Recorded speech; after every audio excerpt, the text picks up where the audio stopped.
Hello and welcome to Let's Talk Sports. I am Ralph LaBella. And I'm Ron Sen.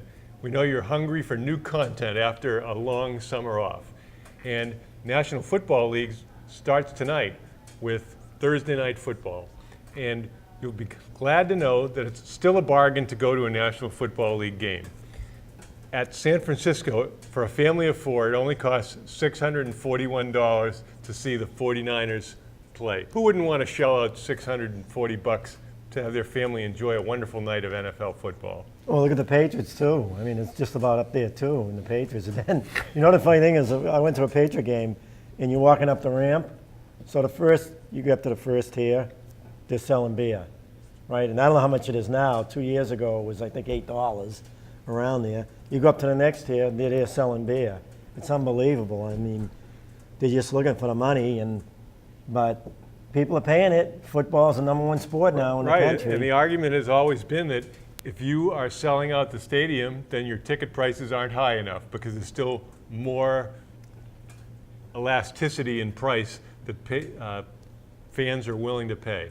I don't know how they do it, but they still do. And I mean, obviously there's a huge waiting list for season tickets for the Patriots, so it's not like they're struggling. Right, they put all the pressure on the fans. I mean, when a fan who has season tickets, when he gives them up to someone, he's got to tell them, you watch out, because if one thing goes wrong, they're going to take my tickets. You know, they don't even want to have hearing. And I mean, when you have 30,000 people waiting, it's simple to do that. We'll talk more about teams later, but there's always interesting sidelights in football. For example, Josh Gordon suspended a year for smoking marijuana, obviously failing multiple drug tests, not a single drug test. On the other hand, you have Ray Rice, who was videoed assaulting his now wife, who got a 2-week penalty suspension. Seems ridiculous in comparison. Now, obviously, the NFL policy on domestic violence has been tightened since then, but we'll see how the rule is implemented. For example, what constitutes domestic violence? Is it, yelling at someone and causing a ruckus in public, or is it going to be, a serious assault and battery situation? Well, they're going to have big-time problems with that rule. Six-game suspension for that first one, and a lifetime ban the second time. What if they're not convicted? What if the wife or the girlfriend doesn't testify and the case gets dismissed? What happens then? Is that, well, like on a surrender hearing in court, even though the person wasn't convicted of the second crime, if they're charged, that's enough to violate them. So maybe the NFL is going to say, if you're charged, that's going to be enough for the suspension. They read the report or whatever, because the wife doesn't have to testify in a case. And if she doesn't testify and the DA doesn't have enough evidence, they don't prosecute. Well, and the devil is always in the details. And if I'm the NFL, I'm going to make it as vague as possible, because trying to implement this type of policy is going to be a nightmare. Well, and it really is ridiculous, because when people look at it, and people that don't really understand it, they're going to say, okay, anytime they're charged, they did something wrong. Sometimes they don't. This Rice incident, I've seen it. She's laying on the floor when the elevator opens up. I haven't seen what went on in the elevator.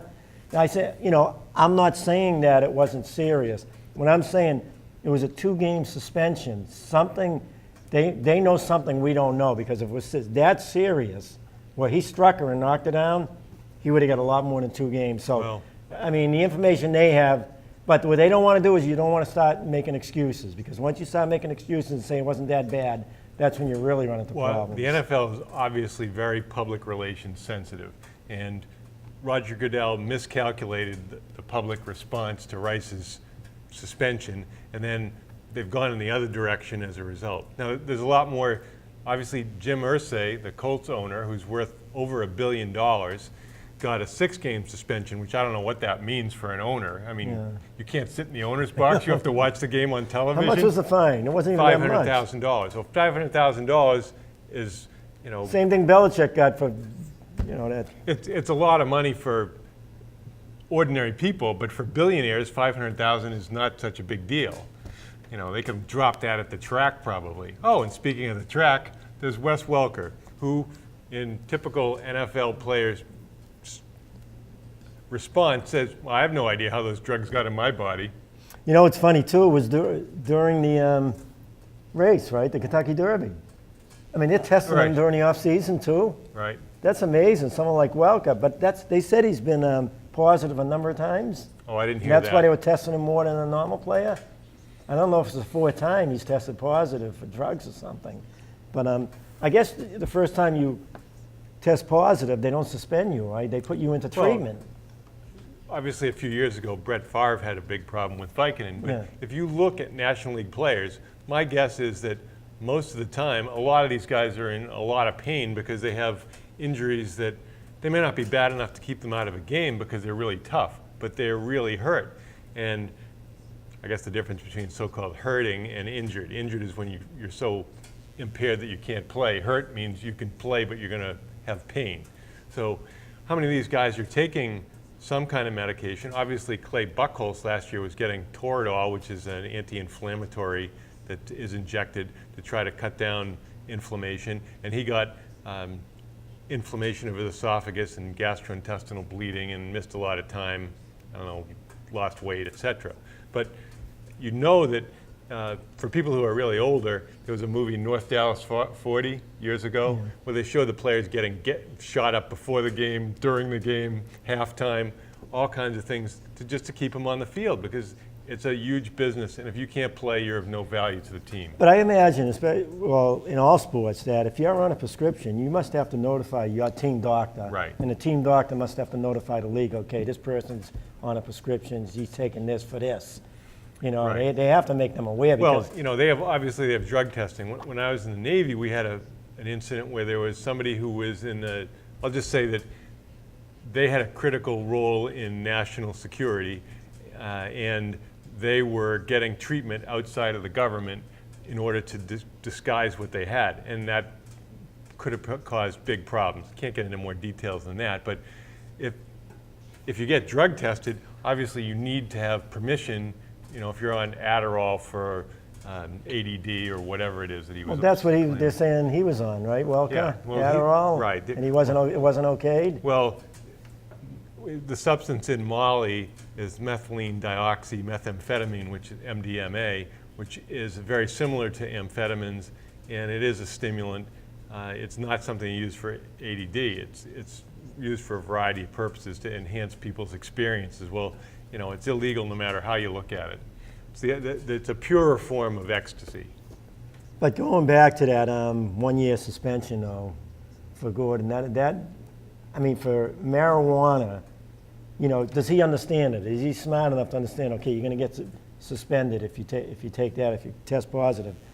He's probably thinking that there's no way they're going to suspend me for a year. I mean, imagine you're going to take marijuana knowing that you could be suspended for a year and lose all that money. I mean, it seems ridiculous to me. I don't know what these people are thinking about. Well, you know, we've certainly heard that back in the day, a lot of the NBA players were on marijuana, but there was no drug testing. And the NBA, I think, has far less strict drug testing policies. So the reason they don't have players suspended for drug testing very often is they don't really go into it that much. And they don't even understand with the marijuana how much. There's going to be so many problems going on. There's young kids that I'm seeing all the time with marijuana. Now they have to pay a $400 fine or a $100 fine, whichever way. You know, they're not getting arrested, but they're getting charged with driving under the influence of, you know, marijuana. And these kids don't understand it. And it's a shame because it's going to get really bad. And marijuana leads to other drugs also, and people don't realize that. Well, there are other personality stories. Michael Sam got cut from the Rams, final cut. The Rams have a lot of defensive linemen, and Sam is a player with not a lot of versatility. He's pretty much a hand-in-the-dirt pass-rushing guy, and that's one of the arguments why he doesn't have as much value in the draft. But you have to wonder whether he would have not been able to latch on with any team in the NFL if he hadn't come out as being gay, especially being the SEC Defensive Player of the Year. Now, he did hook on with the Cowboys on the practice squad, and the Cowboys happen to have a situation where their defensive line isn't very good, so he's got a chance. Well, don't they have a player that said something about it before when he came out? Oh, I didn't hear that. The Patriots have the guy.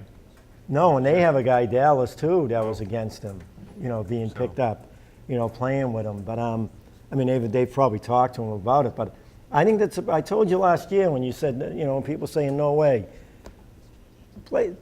Coaches like Belichick, he's not going to pick him if it's close. I mean, if it's close, Right. he's close enough, he's going to pick another player. I mean, that's life. That's the way it is. He's not going to want to have three. Like you said, when I asked you, you said maybe 7% of the people are against it. Now, well, that's 7% is 3 or 4 players on a team. Well, the big issue for coaches is if there's a choice between getting one player and no headache or another player and the headache, you say, why do I need the headache? I already got enough headaches. No, I mean, he's a great guy. I mean, Right. I really respect him. He's well-spoken. He's a great guy. I like the way, he handles himself.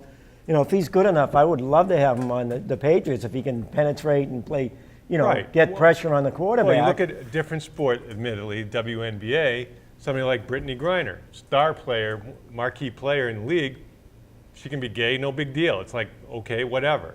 The kind of joke on the Saturday Night Live kind of program, it would be, oh yeah, a WNBA player announced that she was straight. Right, here's what it comes down to, Ron. 97% of us, we don't care. I mean, we don't even want to, we don't care. I mean, if someone said it or didn't say it, we don't care. Yeah. We don't even want to know. People shouldn't even be treated differently. But you got the 3%. You got the 3% who thinks differently, and I'm not going to be upset at the 3% because they think differently. That's the way they are. Well- That's the way I think. Well, it brings us into, as a coach, how do you think about constructing your team, monitoring your team, et cetera? And I think of it in sort of 3 parts. You have the team ability, the athleticism, chemistry, that sort of thing. But also you have, as a coach, you have to assess what the needs of your team are. Because just because we, for example, our younger players did really well in the summer and happened to win a summer league championship, but that doesn't mean we're good. The old saying in coaching is the hay is in the barn. That means we've done everything we could to prepare the team. They're as good as they're going to get. We're ready to play. Well, I can guarantee you, at least for our younger players, the hay is not in the barn. The barn is pretty much, the doors are wide open, there's a little straw in there, but the hay is not in the barn. Yeah, you talk about it. I mean, we're going to get into that a little, but it's good pushing and pushing and pushing, and as coaches, we do as much as we can for the team. As a matter of fact, we had a meeting yesterday about putting our players in the best 2 leagues in the state. Because my feeling is that when you have talent, the talent will rise against the real good talent. If you're playing against weaker talent, you're constantly beating them, you're not going to improve. You're going to think you're good enough because you're more talented than these other teams, and you're not going to work as hard. But when you know you're going to be banging heads every game you play, there's no better in the feeling in the world to know that you can compete. Well, I remember playing high school summer league. We're playing Legion ball, playing an all-star game. It's good league. And, I'm out there and I throw a pitch. A kid hits it about 5 miles and it just goes foul. I said, that's not a good place to pitch him. You say to yourself, either I'm not as good as I think I am, or this kid is way better than I thought he is. And so you have to make those adjustments on the fly, and you say, I'm not doing that again. But one thing I would say, though, when you talk about especially the youth sports, it's no good. Okay, you've got to play against real good competition, because what happens is when you're playing against okay competition, it's good. When you're young, 4th, 5th grade, that's fine. But when they start getting older, a little older, you've got to go up against the best, because these players, they'll adjust. If they're talented enough, they'll keep adjusting. You saw what happened 2 years ago in the summer league when our 8th graders beat varsity AU teams, because I knew their talent was there and they just had to rise to the occasion. Well, that's like with this group we have now. They have to understand, okay, if we want to play Walpole and Pentucket and those teams, if we want to compete against those teams, we got to work. And you know how practices are hard. And the Middlesex League at one point was pretty strong relative to other girls' basketball leagues, but it's not right now. The power is in the South Shore. There's a lot of excellent players, whether it's because the communities are bigger or the coaching is better, or there's something that they're doing that their players are stronger than ours. That doesn't mean we can't compete against them, but right now we're not quite at the same level as the best teams down there. Yeah, and when you talk about the youth teams, like next year, one parent asked me at the meeting, are we going to have to travel to play in a Metro West League? And I said, because it's a Sunday schedule. And I said, yeah, we're going to travel. Honestly, we're going to travel for 6 away games. We're going to have 6 home games, all on Sundays. And I said, those are the best teams in the state. The Walpoles, the King Phillips. You want to play those teams because what happens is, in a lot of programs, all coaches worry about is to win. They want to win, okay? Even in youth sports, they have their kids on the team. They want to win. But the best feeling in the world is to go up against the best talent, knowing you can compete against them. You don't have to win every game. Well, look at volleyball, for example. Their non-league schedule this year, just the home games include Central Catholic, Ursuline, who they're playing tonight, Newton North, and Westboro. At least 3 of those teams are top Division I teams that are or Division I and II top teams. Westboro's in Division II. They're all going to be competing for a state championship. Division I is tough because Barnstable, aside from having great coaching, great players, they also have an enormous number of schools, and I think they have almost 2,500 kids in the high school. Yeah, but you look at Coach Kelly. I mean, he's got the program. Right. He has the players. It's fun. But he's He not wants afraid go- to face No. anybody. No, well, number one, he knows he can compete against anybody he goes up against. That's number one. And number two, he knows if he wants to win the states, he's got to play these teams during the league, during the season, because if they don't play the real good teams, they're not going to improve. Right. We can't mention the weak teams in the Middlesex League because some of them might accidentally see one of our broadcasts and be totally offended that their team isn't good, even though they haven't won any games in recent past. Well, how did we feel when our daughters played? They were on the powerhouse teams when they just started up, the powerhouses that went to the division, to Yeah. the Final Four. Every time they were playing a team like Somerville, I'd go, when I see Somerville and Scuzz, I go, oh, God.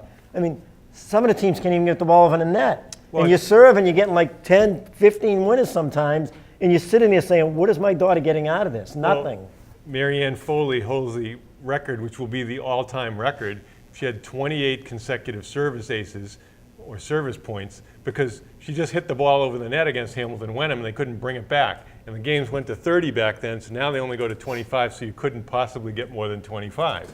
But those games are not worth watching. The last thing you want to do is to drive 30, 40 minutes in traffic to go see some team that isn't really competitive. That's why Coach Kelly, gets those real good teams. He schedules his teams. I mean, the last 12 years now, whatever, 11 years? Well, they've been in the Division II North Finals the 11 consecutive years with 7 Division II North championships. 2 of the years they lost to Central Catholic they're now Division I, probably should have been Division I back then. Yeah, so I mean, his program is unbelievable. So you get that feeling. That's how we were with our last group. We were like Right. that against our last group. We want to play against the top notch. That's what I'm trying to get these girls to. I'm trying to get them to that point where, like last year, they had a good year. They played in the Metro West A League, but they didn't play in the River Valley A League. We played, other than the Metro West, 12 games. The rest of the schedule wasn't strong. Fill-ins. So this year, every game's going to be a big game. There's no better feeling than, in a weekend, you're going to be playing 3 games against 3 of the top teams in the state. That's how these girls get prepared for high school, because if you play in a week of leagues and go up to high school, now you're playing against all league players and some all-stars. You're not used to competing against them. But if you're playing in these leagues, when you get up against the real good players, even if you're a freshman or a sophomore going up against a very good senior, you're prepared, you're ready to play against them. Well, and if you're a serious player, you want to face the best competition available. You want to play as hard as you can, and you want to be able to have success and occasional failure as a team. We'll be right back. Welcome back. Well, it's FIBA. No, we're not going to talk about FIBA championships. Actually, there's some great basketball highlights from the FIBA games, and there are a number of coaches who dissect the plays and show the kind of excellent fundamentals that European players have. So I enjoy watching those because you can learn a lot by watching excellent fundamental play. But be that as it may, baseball season is coming down the stretch. Anybody who's watching a whole Red Sox game right now has to be, be doing it in some kind of prison setting where the television is on, and they have no other alternative.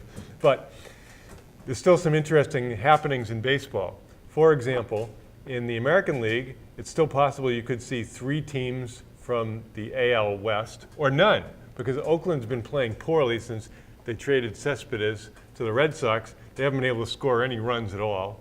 And Seattle's been playing pretty well, and are right up there with Detroit from the Central as Kansas City continues to lead in the Central somehow. I don't know how they're doing it, but they are leading in the Central.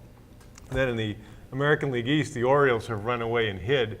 10-game lead with the Yankees battling it out with Toronto for second. The Yankees 3 games out for the wild card. Yeah, the Yankees haven't been playing good ball. They're now 4-0 with Detroit, and they won yesterday 5-1. But they're not hitting McCann. He had a good game. Yes, he was 4 for 4 with a home run. But him, Beltran, they're not coming through. Ellsbury's been their best player. Yeah, Ellsbury's been good the last couple of weeks. He was hitting almost 500 over it. He's running the bases. Speaking of that, Nick Cafardo of the Boston Globe continues to have his man-crush bromance for Ellsbury. He waits until Ellsbury gets hot and writes about how he's had a very solid year with the Yankees. He's got 14 homers, has an OPS of around 770. His OPS is 30th in the American League, and he's, I think, 32nd in runs scored.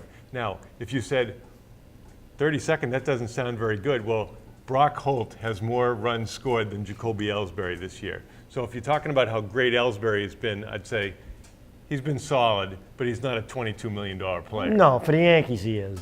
No, you're right. He's not a $22 million player, but the Yankees had to give it to him. I mean, if Dwight Evans were playing now, he'd be getting $20 million. Look at the Yankees if they didn't have Ellsbury. Oh, I know. The Yankees. And look at the Red Sox if they had him. The Red Sox are 15th, that is last, in the American League in runs scored, which is the ultimate measure of offensive productivity, and the Yankees are 14th. But no, when it comes down to run with the Yankees, it's Beltran, McCann, and Teixeira. They're not hitting. What killed the Yankees was that their pitching all got hurt. Their whole staff was hurt. But for next year, McCarthy and Green, except for the last start for Green was pitching really well. He's a rookie. McCarthy's had a real good year. So you got to figure if you just never know though, year to year, what's going to happen. Well, Pineda's got to stay healthy. He's a horse, Pineda. Well, the guy who you got to like for the Yankees in the bullpen is Betances. Yeah. He's enormous. He's 6'8", 260. Throws pills. Has a great. Him and curveball. Robertson have to be one of the best combinations now, 8 and 9. The Yankees have always had that though, Rod. It's unbelievable. But if we talk about the Red Sox, they are so broken at practically every position. They have a lack of hitting at catching. David Ross, he's at the last year of his contract.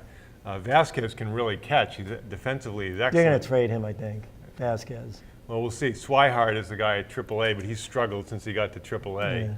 And then first base, Napoli, he's got one more year on his contract. Pedroia, not the same guy, but he plays hard all the time. He still leads the Red Sox in wins above replacement. I think I checked, he was about 4.6, 5 or above his all-star level.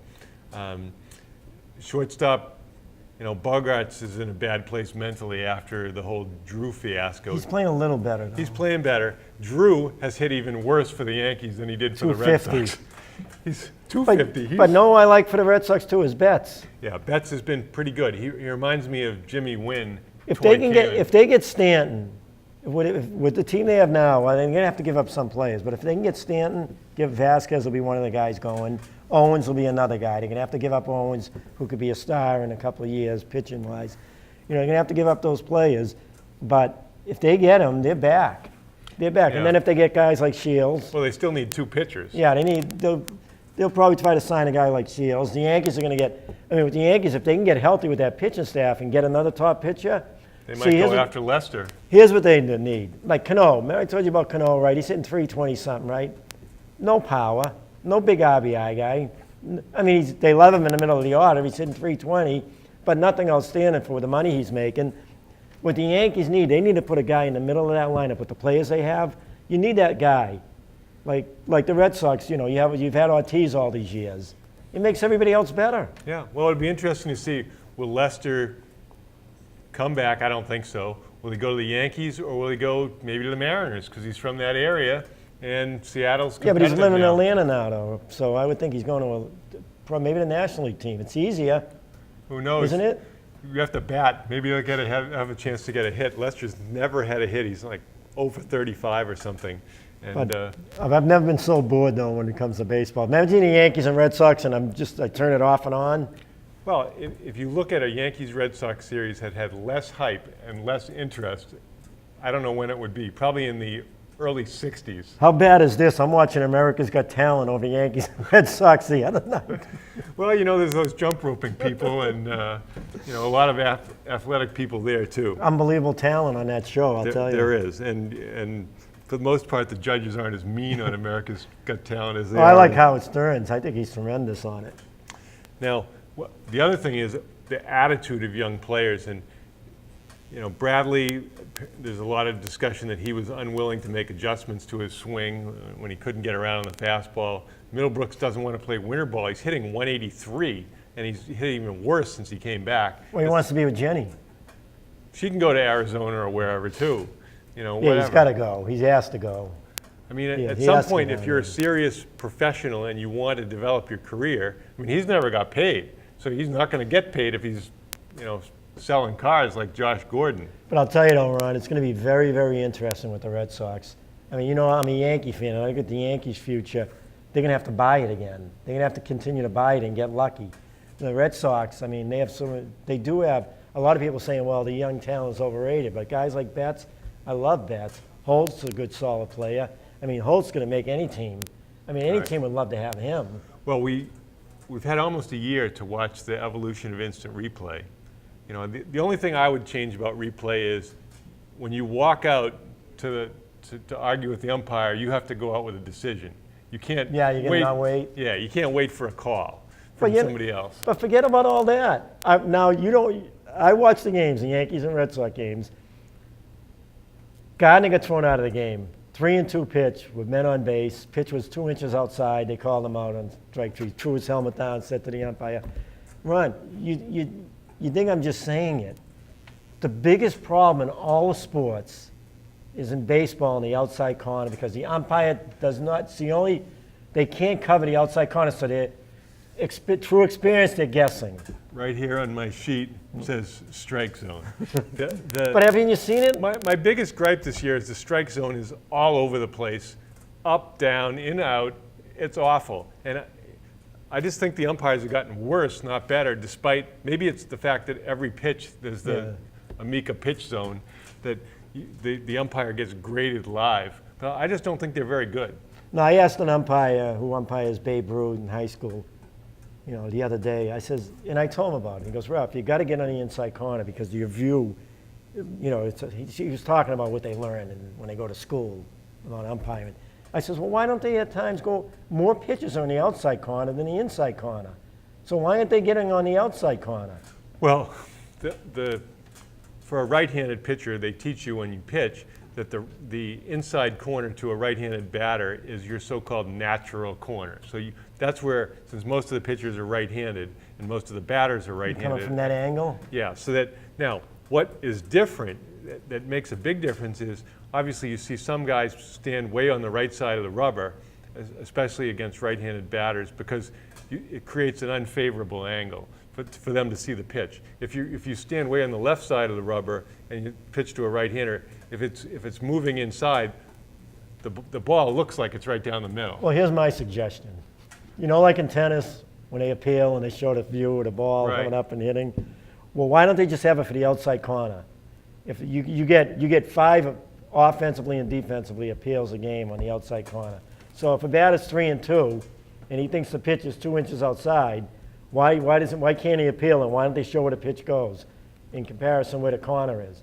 And why doesn't each team have 5? Well, the other thing is that umpires sometimes have it out for certain players. Yeah. Now, for example, when George Scott was a rookie in Jim Bouton's book, Ball 4, he was facing Whitey Ford.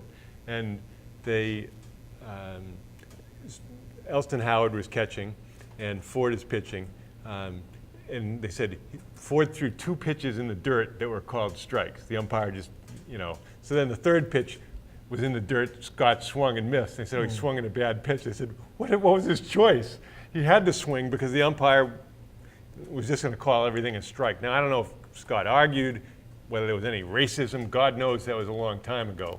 But, if you argue with an umpire, like on the next pitch, it's a 3-2 pitch. If it's close, you got to be swinging. But you know what I've said? I mean, when I played ball, through my experiences of playing for years, when I used to get all over the plate, I used to cover that outside corner where my favorite pitch was a low outside fastball. I used to love that, but I covered the plate. And then when I had 2 strikes, my hands would be over the plate. They'd be over the plate. I'd get right up close to it. I'd be in the batter's box so you can cover the plate. You know how I talk Right. about Pedroia and some of these hitters. They're reaching too much. Now, just think, Ron. If you're quick enough to turn on an inside fastball, turn on that inside fastball, if you work on that and drive it to left field, not just go inside out to right all the time, get quick enough and turn on it, that outside fastball now becomes a pitch that's closer to the middle of the plate, Right. well, a little off the middle of the plate, but you're not leaning anymore. But a lot of batters in pro baseball are afraid to get close, Well, number one. There's a story about Satchel Paige, the famous Negro League player who became a major league player, that they showed him 20 pictures from the waist down of batters and asked him to identify who it was just by their stance, and he was able to do that. Now, ordinarily, people who want the ball inside stand closer to the plate. People who want the ball outside stand farther away from the plate. It sounds counterintuitive, but you know, I'm like you. I didn't like the outside pitch, so I would stand close to the plate because I felt like I'd handle the inside pitches better. You know, so pitchers who can learn to work both sides of the plate have a big advantage. And if you're a pitcher, you study where the guy, for a guy who's got an open stance, for example, a right-handed batter, they're usually going to have trouble with breaking stuff away because they're already open. If they stride to at all open, you know, so-called foot in the bucket, then they're not going to be able to reach that pitch. But what I would recommend, especially with the younger kids playing, their parents working with them on hitting, I would recommend they cover the plate better. Don't be afraid of the pitch. If you're going to play baseball, don't be afraid of getting hit with the pitch. Get up there, you know, and don't even think about getting hit with a pitch. Ball gets near you, know how to turn on those fastballs with your shoulder. But if you can cover that fastball on the inside corner of the plate, and you're covering the plate well, then you're gonna be so successful hitting, way more successful. I never, than standing wearing away. glasses from a young age, I never worried about getting hit with a pitch. I only worried about getting hit by a bad hop on a ground ball. That you don't have any control over that. No. No. Anyway, as we come down the stretch, who do you think it's going to be in the World Series? Well, I think the Angels have a real good shot. They're playing really good ball now, so I think the Angels. You know, I think St. Louis is coming. I agree. St. Louis, they They're picked coming. up Lackey. They've been playing well. They're now leading in the Central Division. Now, I don't really understand Washington very much. I don't follow them. They've been winning a lot, so they must be doing something right. But the Cardinals, they seem good year in, year out. Did you see that game yesterday or the day before? Washington was at L.A. 9,000 fans. Are you kidding me? It was a day game, but 9,000 fans. That's the best they can get in a city that big? In that game with those two teams. But I think the Angels are playing really good now. You know, don't be surprised if the Athletics don't come back, though, you know, with their pitching. That was a great game that Lester had with Hernandez. Right. It was 2-1. Lester gave up a couple home runs late. But before we go, let's talk a little about what do you expect from the high school teams? I mean, let's talk about the football team and the volleyball team. Well, I think volleyball will have some losses this year because of the strength of schedule and the fact that they have a very young back row. Now, I've only seen one scrimmage, so I have no idea who's playing on the floor right now. It looked like Amanda Kane was going to be starting at LaBella. Is she a senior now? She's a senior. Her sister plays at Merrimack. Her sister was great. She's an excellent player. It looked as though Victoria Crovo was going to be playing all around. I'm not sure if Marissa Cataldo will or not. She's a very strong player. And Caitlin McGinnis, who's the younger sister of former All-State libero Jill McGinnis, looks like she's going to get some time in the back row. So a lot's going to depend on the success of the back row, but a lot of the back row's success depends on blocking up front. And they have some newer players up front. I think that Hannah Mulcahy will probably be one of the middles along with Mary Lessing. Hannah's new to the middle, so as her blocking improves, and she looked decent the other day in the scrimmage, that's going to help the back row a lot. Yeah, and you have Kat playing the outside as an outside hitter too, right? I mean, they're going to be strong up front. From what I saw last year, they're going to be strong up front. Yeah, I think their strength of the team is and definitely that's going to be Seta hitting. with Nolan. Right. With Nolan at Seta. And the back row, you know, it's going to take them a while to come. And when they won the state championship, we said the same thing. I remember saying it to you on the show. I said they're very good, but they've got to become great by the time the season ends. And what happens is that back row, led by Jill McGinnis and the rest of them. Yeah, the feeling in the state before the tournament was that Melrose never has enough offense. They have a very simple offense that's very basic. They don't use any kind of misdirection plays. They don't use back setting very much. And people say that their just offense isn't versatile enough. They don't use the short set.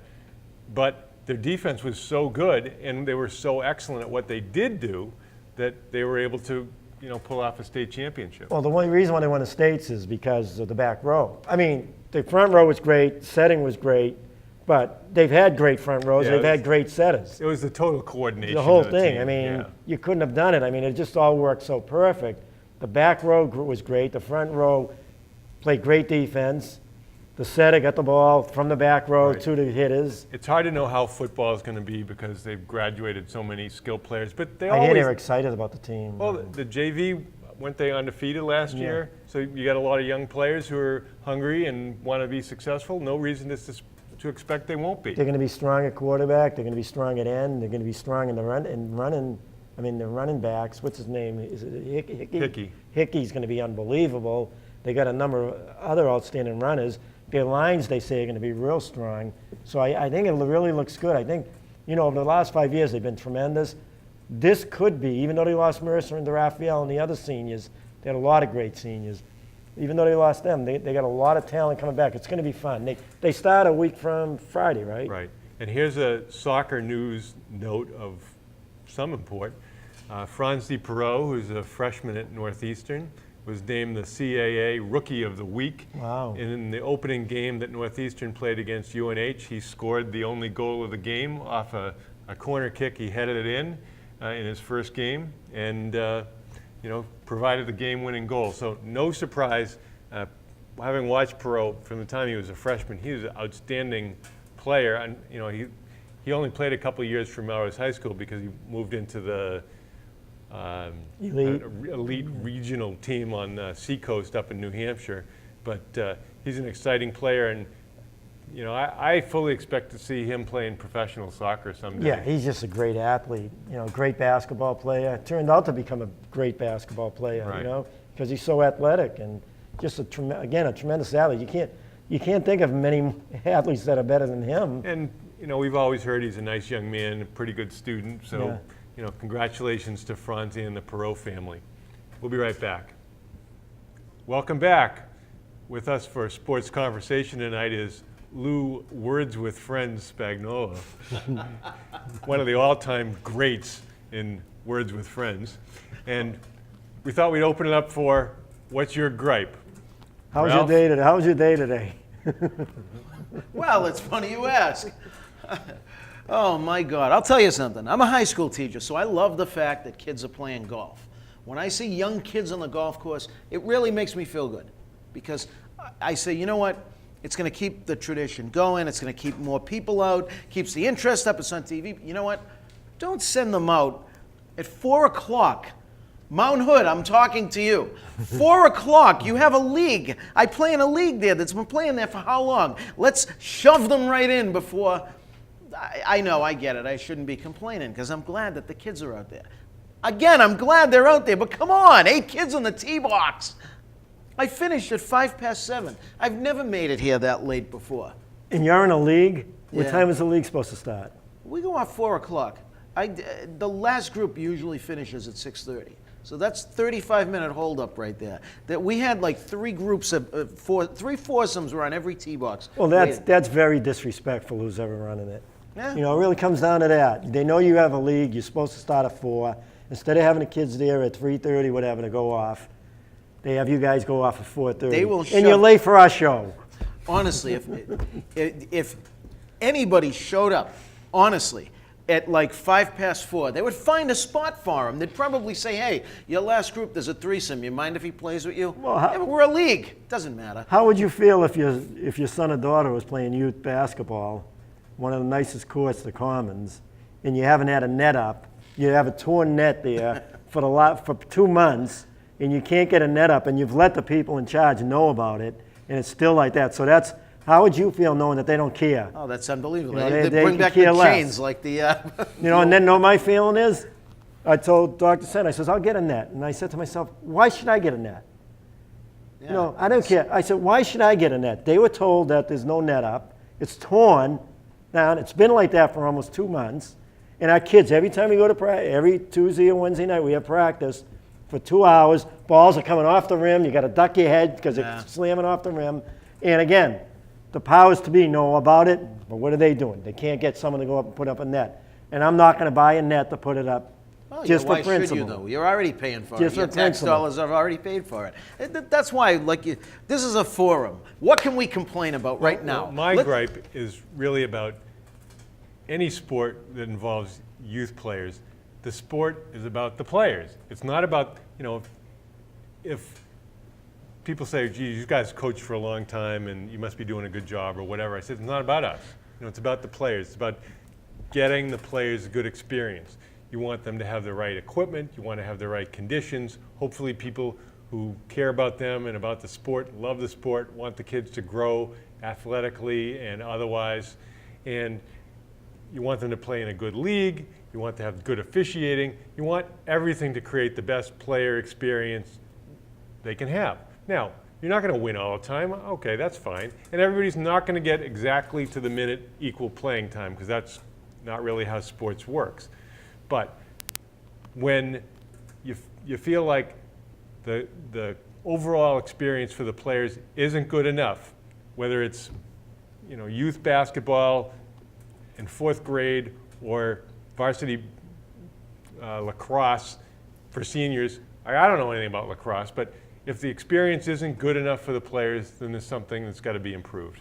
And that's it. It's the experience. I mean, when you play in a league, no matter what it is, whether it's high school, whether it's your little league team, isn't it about the experience that years from now, when you look back, you remember the people you played with, you remember the moments you shared on the field, maybe heartbreak, maybe success, but you remember that whole experience. And when the experience, unfortunately, that you remember is cynical, because it was poorly run, or because the equipment wasn't there, or because people just didn't care about the field. I mean, no one wants to drag negative experiences with them for 30 years, but it's about the experience with kids. And that's kind of why, getting back to the golf thing, I don't mind that part of it.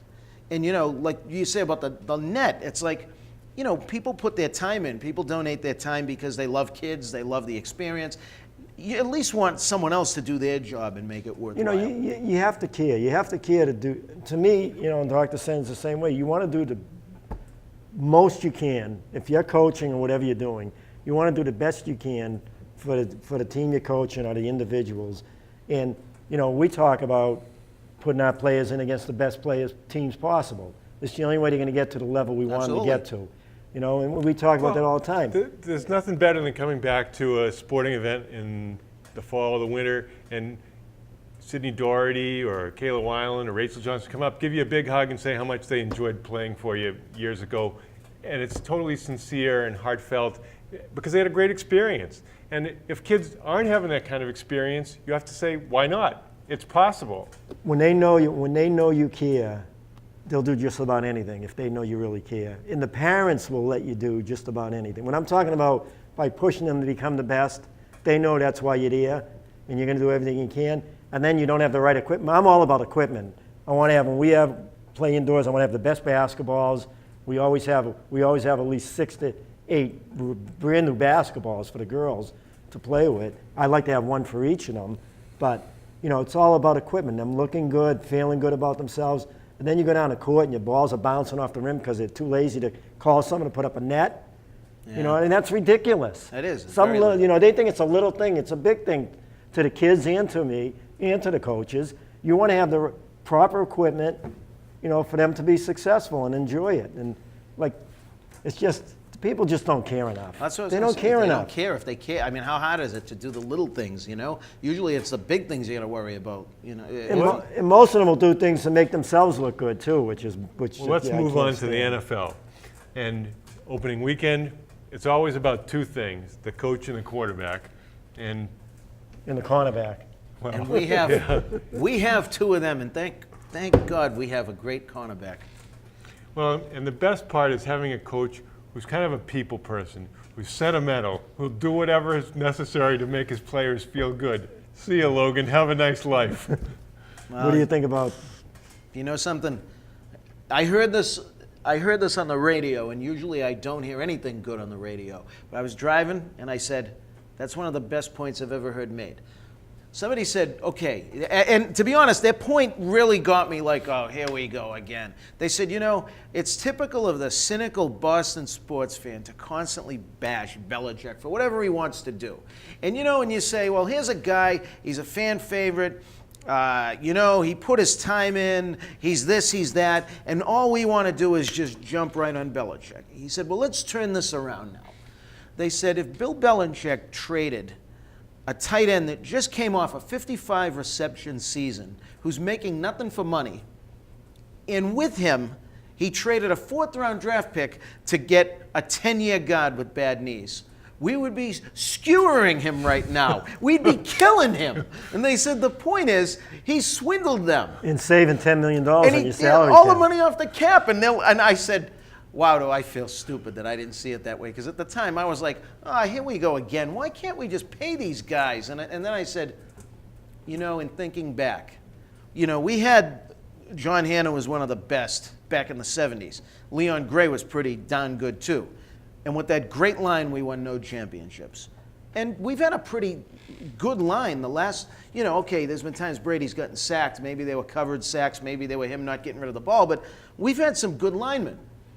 It seems to me we won a couple of Super Bowls with lunch pail players that didn't make a lot of money, that knew how to play within themselves and didn't give up sacks, gave Brady time, and they might not have been the best run blockers. I mean, Mankins, you looked at him and you said, well, this guy's an animal. But you know what? We saved money. We got to re-sign Revis. We got to add to this team. Who knows? Maybe we win a championship this year. Well, you look back to the AFC Championship game. When it came to crunch time, they were making a little bit of a rally. 4th down, Terrence Knighton comes steaming up the middle. The middle of our line was not there. What did we say last year on the show here last year during the season when Will Falk was upset, and all that when he got hurt, and just before he got hurt, and I told Ron, I said, guys like Will Falk and Mankins, they're overpaid right now. They're overpaid. They're not the players people think they are. They're not superstars anymore. Yeah. And I said Mankins is a good offensive lineman. He's not great anymore. And you're paying him it's $6 million this year with a $10 million salary cap hit. You can get another player coming in there, Klein or someone who can be as good as him now, getting paid $1 million or whatever, and then spend money on Revis or someone else to get him the 3-year contract. Well, it's or always whatever. economics is the allocation of scarce resources. So do you want to deploy money at right defensive end, left cornerback, and maybe some other coverage linebacker who can deal with tight ends? And Miller looked great in that first game. Yeah, and let's face it, the one thing about sports, we always pay players for what they did yesterday. But another thing too, what people aren't thinking about, they look at football and they say, well, the players, money-wise, they don't get paid. But that's the right way to do it. I mean, look at basketball and baseball. You get stiffs. Guys that turn into stiffs getting $20 million. It is. Baseball's too far to one side. Sabathia. Well, the other thing is our psychology is endowment bias. That is, if they're our guy, they're better. So, we think Xander Bogaerts is going to be a Hall of Fame player. Well, he's hitting 230. He's not, right now he's had a terrible year. So, Mankins, he's, a Hall of Fame player. I don't know if he is or not, but, You got beat 13 times last year? Yeah, it's tough to say. I mean, they judge you on, how many times did you get beat. Guards, it's a little bit different. I mean, what kind of system do you run? Some teams, guards today have to be very athletic. You got to be able to pull out. You got to be able to, you got to be able to demolish 2 guys at once in a run game today. A lot of cross blocks now. Absolutely. Well, what's the number one question for the Patriots this year? If you said, what part of the team is the biggest question mark? My biggest problem that I have, all right, is that we're depending on a couple of wide receivers to up their game. And you say, okay, they had decent seasons and we hope they'll grow. So we didn't spend any money on wide receiver. We have Amendola who might stay healthy. I might stay healthy to make it through the golf season. I don't know. And I don't know if he's going to either. I can tell you that Brady is going to have probably a hard time finding open receivers. Well, Gronkowski's early in the season. Gronkowski's going to help. I don't know if these wide receivers are going to look a lot better. Well, I think Wright is going to be a better player than they thought. If he came in cold and was able to run plays, get open, he looked pretty It comes good. down to Gronkowski. If Gronkowski's healthy true. this year, their passing attack's going to be unstoppable. They're not going to with Miller there and Edelman. Edelman is one of the best receivers in football right now. I don't care what anybody says. He's become one of the best receivers in football. That was going to be my point, that he has, if anything, if he didn't shut up the people that complained about Wes Welker. Now, Welker gets his bell rung again. Now he's out for 4 games with drugs. Welker is on the downside. He might catch 100 balls when he comes back, and he might do that next year too. But for the money that we saved by not signing him what he wanted, and to think that we have that player now for a lot less, okay, we replaced him. He won't play 5 games this year, Welker. He's going to. Edelman is much better than now. I think Right they now, knew yeah. from the hits he took, especially against the Ravens, that his days were numbered. And he had a decent year last year. He was a good player. But how effective was Welker against the Seahawks? How effective are you going to see Welker the next time he plays against the Seahawks? Forget about it. You don't get better in the NFL when you play that kind of a game. Slot receiver takes hits like a running back takes. You get, and it's a credit. He's a tough guy. I really appreciate Welker's time with the team. I'll never forget him for dropping those balls, but I digress. I think overall, though, you're looking at a team that, as Gronkowski goes, he hasn't stayed healthy yet when they needed him to. Yeah. Now, if he stays Cost them a healthy, Super Bowl. now Hernandez, the murder aside, what he did on the field, on the field, Hernandez was pretty good. So Hernandez could step in and take over that role. You run some 2 tight end about Miller? sets. Yeah, he steps in 2 tight end sets. You have Amendola stays healthy. Yeah.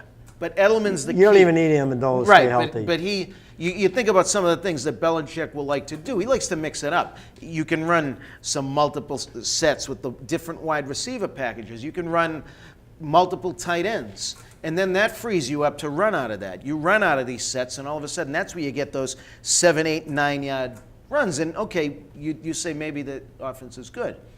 The defense, they have not had a cornerback that could cover since probably the girls that you coach Well, were in diapers. the last 2 years they had, what's his name? It's been longer than that. Talib. I mean, in the preseason, Talib was, you know what, Talib, you're right. He was a good one, but I wanted them to hang on to it's him. hard to know during the preseason, but it looked like the running game was pretty unspectacular. So they're going to have to pass if they want to run. I don't know how. I watched all the games. I don't know how White beat out Gray. I don't know how he did. They're high on White from Wisconsin. Maybe he's just worried about fumbling. Gray's on the practice squad. Gray's on the practice squad, Notre Dame player. Right. Gray outplayed him by so much because Gray was a free agent or one of the last 7th-round pick or a free agent. A free agent. And White was a 4th-round draft pick. But Gray was so much better than him in the preseason. Well, you But just White might have been worried about fumbling the ball and wasn't running as hard as he Well, did. how does this guy Butler come out of nowhere? I mean, like nobody's ever heard of the guy. I put him ahead of Ryan now. The Butler did it. I know. How's he He's going been to? unbelievable. Division II. But that's the Belichick find, though. That's when no one ever gives him credit for that anyway. I mean, I'm not an unabashed Belichick in Bill We Trust cheerleader, but I got to give him credit. People have criticized He his finds drafts. these guys. He does find them mostly because he does have friends in the college ranks. He's got the people that run pro offenses in college, and that's the thing. There's a lot of teams run pro offense in college. They're not very successful, but you'll get a player that maybe wasn't so spectacular, but you already know, okay, well, he's capable of running that because their play calling is very intricate and the routes they run are very intricate. And so you come up with these players, and then that's also why some of these Heisman Trophy winners don't pan out. Well, it's the same thing. Sort of people said Collins. Who's this Collins guy? He looks like a real good player. I mean, he can really run. He's athletic, strong kid. Now we'll see. He hasn't played a full season. They like that other guy, too, that other linebacker. I think he's the 4th linebacker. Which one's I that? forget his name. I think he was a free agent. They really like him. He's quick. He was injured last year. Did he play for San Fran? I think he played for San Fran. He got cut from sure San which Fran. one. He got injured. But they like him a lot. He made the team. They say he's really quick covering receivers, so you may see him in those packages, too. That's what they're going to need. I was just going And to say. Chris Jones has got to be good in the line. I think their biggest problem, at least on paper, and this is this is a league-wide problem. Safeties can't hit. So safeties can't measure up a guy and whack him anymore. So you have to have linebackers that cover those little intermediate routes. You got to get these guys, bang them off of their routes and try and hold them in. But guys that run, the Patriots linebackers would have gotten exposed to death, I think, this year. Well, the guy that kills him every year is Heath Miller. I mean, he's another guy. But don't forget, they had spikes in there in the middle. And they don't have spikes, snowshoe spikes in the middle anymore. Now, hopefully Mayo stays healthy. With Mayo and Collins, both of them can cover the tight ends and the backs coming out. They need help, They're absolutely. quick enough. And I think, who's the number 1 draft pick again from Florida? Easily. Easily. If Easily comes through. But the guy I love is the guy you like. Slinger, is it? Oh, Salinga. Yeah, but he's been Slinger. hurt. He's been yeah, hurt but he's this healthy year. now. He made the team. And I'll tell you, him and Wilfork will work good together. I mean, you can give him a break now and bring him in. Yeah, and Slinger. that's the key. And a guy I like a lot, too, is Chris Jones will have a big year. Well, He's healthy again. I mean, the other, obviously, after Brady, I think that Chandler Jones has to stay healthy because he's so important. I think he had 11.5 sacks last They year. say he's stronger this year. Last year he got tired, worn down. But I'm hopefully. Well, around the league, what's going to be the story at the end of the year, the Johnny Manziel story? How's it going to read? I want to know if that video was real, him throwing that football through throwing a football through a basketball hoop from a. But they're knocking him left and right, the experts. Hodges, what's his name? Hodges? Yeah, and that other. And you know what it is, though? I'll tell you what. Let's just face it.